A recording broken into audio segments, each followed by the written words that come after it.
everything. Here's Greta. You're going to try to get into everything. I'm trying to talk to people. You want to settle?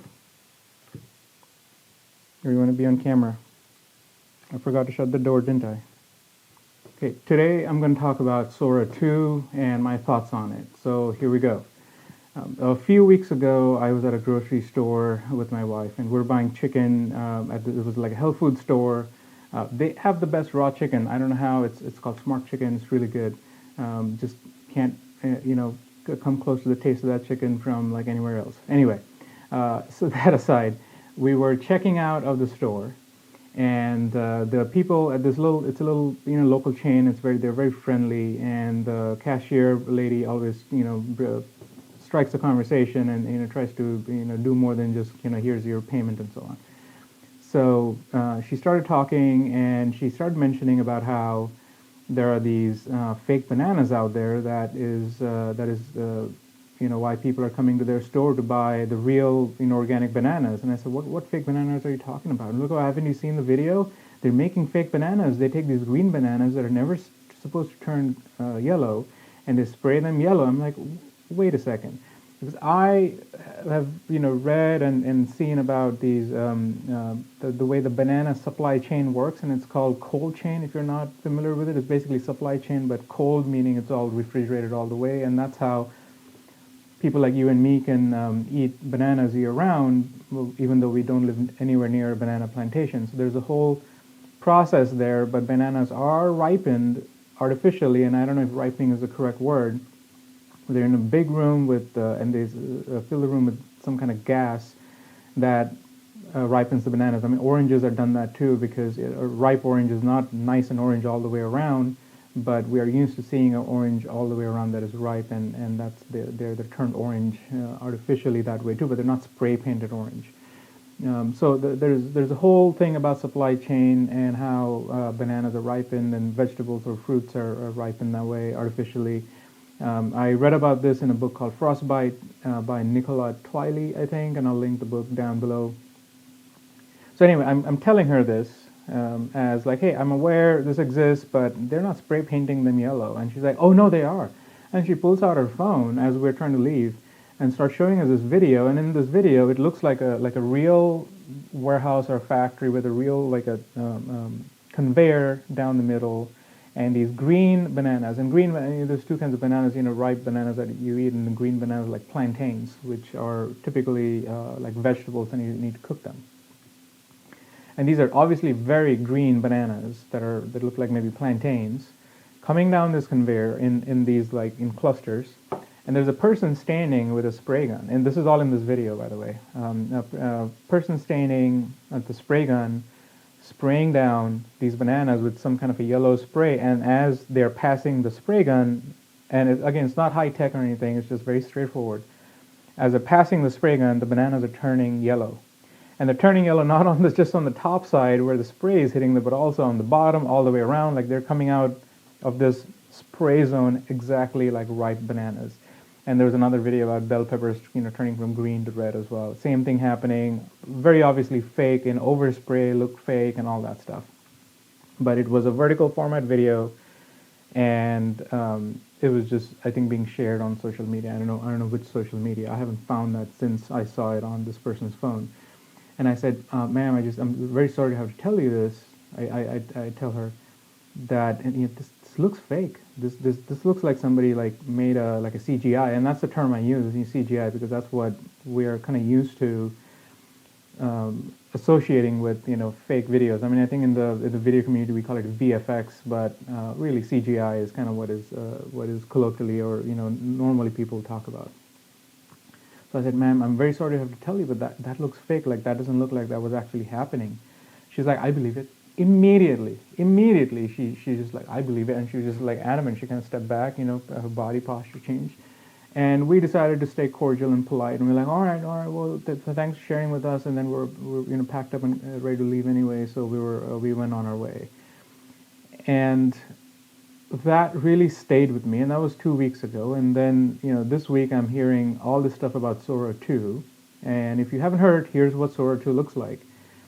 So Sora 2 is a video generation platform by OpenAI, the company that makes ChatGPT. So it's AI-based video, and there's all Google has theirs, and I think I'm sure Meta has theirs, and so on. So quite a few different platforms that have this service. But Sora 2 recently came out where you open the app and it looks like TikTok, and you scan your face. I don't have an invite. I've just seen this on video, so fair warning. This is secondhand. You scan your face, and it kind of knows your likeness, and you give it a prompt that, hey, make a video of me, I don't know, spray painting bananas yellow, and it will make a video very quickly to do that. And suddenly you have a video that looks like you, and it looks very real. It probably looks way more real than this banana video that I saw on this person's phone, which looked like a bad Photoshop attempt. And it's a real video, and it's out there. And all the creators are making really wacky stuff, like, jumping over 10 cars, Mr. Beast style videos maybe. I don't know. There's a lot of crazy stuff happening that people are producing as content in this vertical format. And so two things are happening with that. One, it is suddenly extremely easy to make a fake video. Extremely easy to make a fake video. Up until this time, it took a little time. You could only make so many videos on Sora when it was available, but also there's other people who talk about how they use AI to make video, and it's a multi-step process, and they have to use multiple different apps and get the voice to sync over, because there's a thing called continuity, and I'm not an expert here, but when you're on ChatGPT and you're having a conversation, it remembers what you've talked about and it continues on, so that's continuity. But in AI, when you show like a scene, and then you give it a prompt to show another scene, it can't easily remember the continuity. And there's some ways to get around that with Sora 2 that I think OpenAI has addressed, but still, it's not like that. So anyway, it is now extremely easy to make a fake video, and yes, it keeps people from, or at least it allows people to make whatever video they can think of. Now, no longer is their effort and their skill a factor in doing this. If they thought of it, the video is made. And that is huge, because I could have thought about making a fake video about spray painting bananas yellow and putting that on Facebook or whatever, and I would not know how to start. I would not have the resources. I have to go learn it. I may have to ask somebody questions. I would not know how to do that, but now it doesn't matter. The AI does it so quickly for you, and it's that ease that I think is a huge problem in eroding our trust. Because yes, if you see an obviously wacky video of somebody jumping from one skyscraper to another, or something weird like that, or the man turning into bird or whatever, it's fake, just like you would know a dinosaur walking across the screen in the Jurassic Park movies is fake, because it is so out there, right? But what if it is something subtle that was made? What if it is somebody showing the size of a crowd? What if you're showing an event and the camera pans, and instead of seeing a very small crowd outside that event, which would send the information to our brains that, hey, this was not very important or popular, what if the camera pans and the crowd is CGI or AI, and it is this immense crowd, a never-ending crowd, and you're like, whoa, I missed an event, I missed a thing, this thing is way more popular than I thought it was. Obviously, we've seen this happen in politics recently, which is why I'm talking about this idea. So that, I think, is a huge issue in eroding our trust. And my channel here, I talk about keeping our cultivating our focus, our attention, and a big part of that is knowing what to trust and what to put our attention to, what to latch our attention on.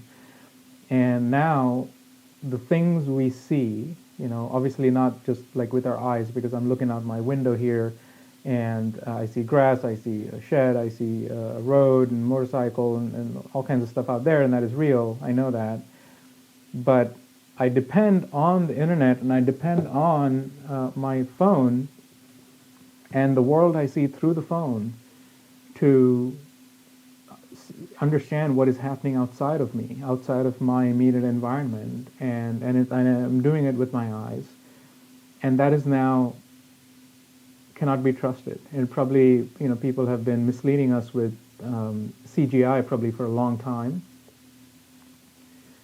but it's been harder for them to do that. So there hasn't been that many examples of fake stuff out there, I think, than what we're about to see.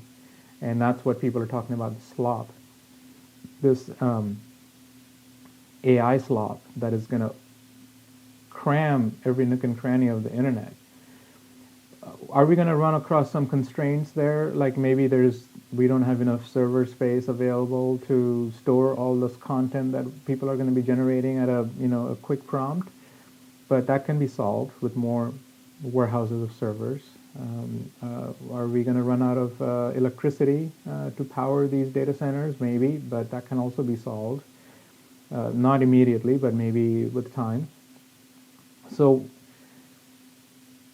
and that's the question I'm having then is how do I know what to trust as I'm looking out into the world and trying to improve my worldview, which a big part of how I do that is through videos, through any kind of a video type content, right? How do I do that? What do I trust anymore?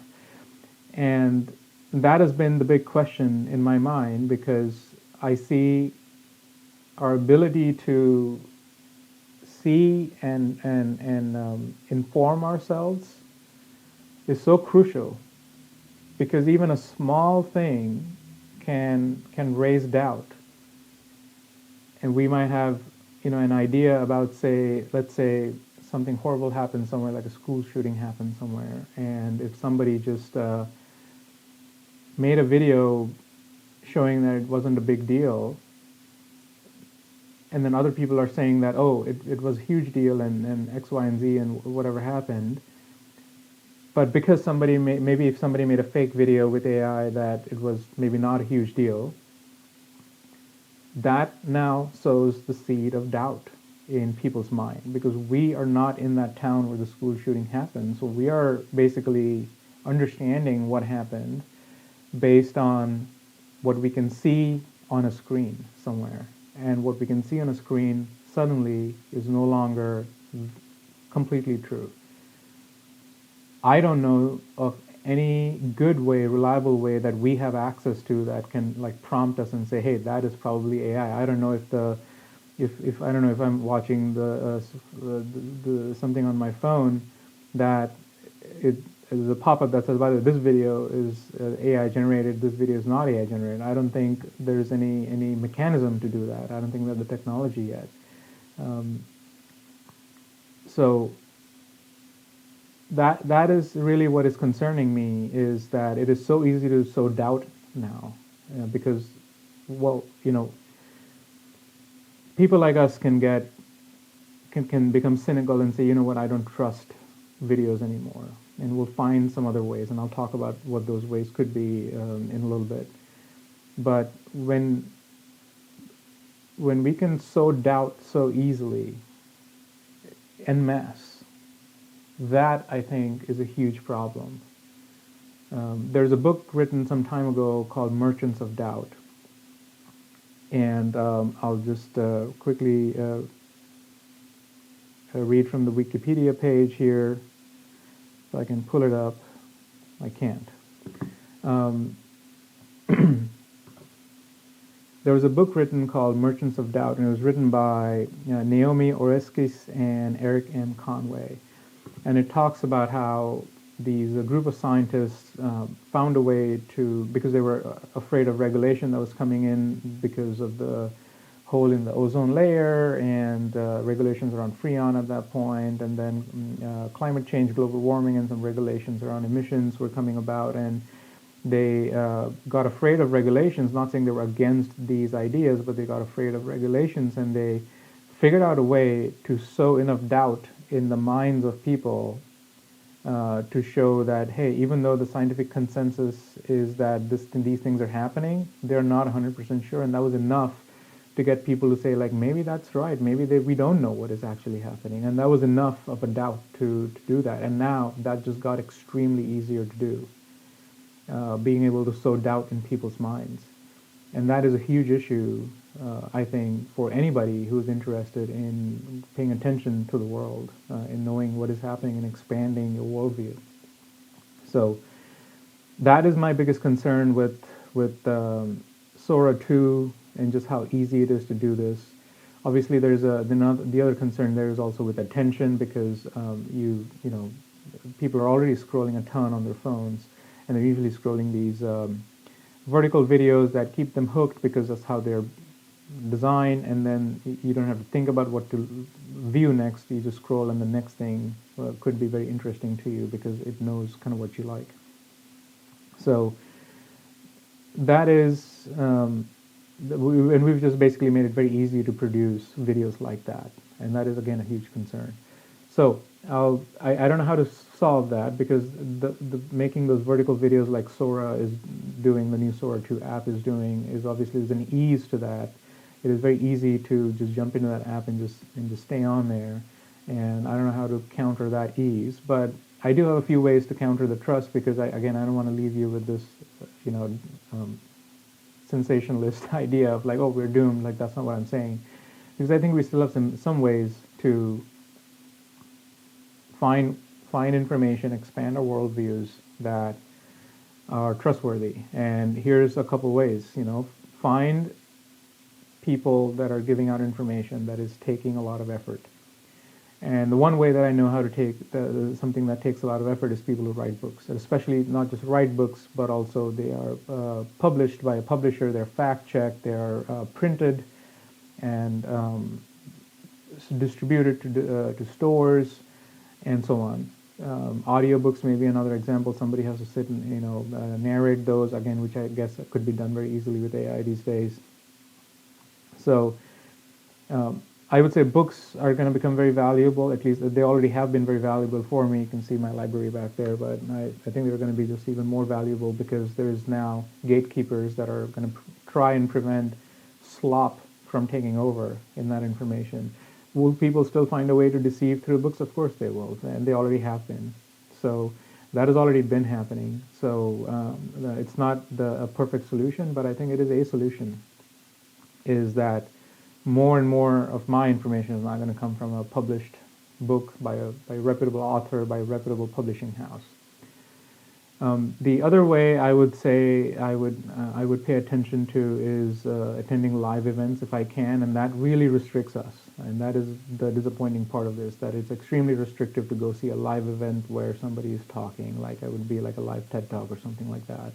But even if it's the TED Talk on the TED app, I would say that could be trustworthy as well, because it's gone through some kind of rigorous checking and evaluation, and I guess they've validated what's happening. They've evaluated what is happening, what the ideas are by these authors. Nobody can just show up and start doing a TED Talk. So maybe those things I would value more. I don't know if live streams are going to be the same if I'm looking for information and somebody's doing a live stream, because I don't know how easily AI can do that yet, but maybe for the near future it is possible. And but yeah, that's what I can think of, because this video like this talking head video like you're watching me right now, it takes me some effort to do this. I have rehearsed, I've thought about this idea, I talked about it with my friends, I've written down some of my points, and I have to prepare, I have to turn on the light and move some stuff around my desk to be able to do this, and I'm recording, I'm using a camera, I'm going to have to edit this thing and post it and so on, I have to mic myself and all that, but I think this is a pretty simple video that somebody who has my likeness can generate an AI video out of this and quickly have AI do the whole script too. So what are ways that you can tell that this video is authentic? Maybe that technology is going to be here in, I don't know, a year, 5 years from now, I don't know. So it feels like I'm leaving you with a bit of doom and gloom, but I don't think that is the case, because if anything, what I preach, at least in the way I look at the world, is to be flexible and to be able to change my mind about things, and to really, find what are the things that are important. And in this case, because of Sora 2, the idea of trust and the idea of doubt have bubbled up to the surface, and that has become a new lens with which I'm going to be evaluating the world around me. Is, hey, are you doing this? Can I trust you if I'm hearing this information or seeing this information from somebody? Can I trust you? Can I tell how much effort went into this? And having that extra, measuring stick of effort, maybe, maybe measuring stick is the right word, I don't know.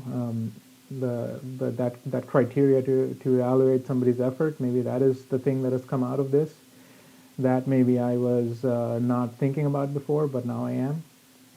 So something good came out of this, but that's really all I can think of. So I will leave you with that idea. I'm curious what you think about Sora 2 and how easy it is to make these videos, and how that ease is going to hurt us in some way or the other, or help us. Maybe there's things I'm missing here because I'm very one-sided on the way I'm thinking about this idea. Maybe I don't know if there's going to be a benefit here that outweighs the cost. I don't see one right now.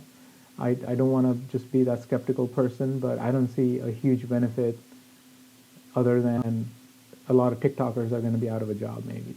Or maybe they're not. Maybe they'll figure out how to have a job with less effort. I don't know. Maybe it helps them. Maybe there's some content creators out there that are spending 20, 30, 40 hours a week making videos, and now they can cut that in half or even less. So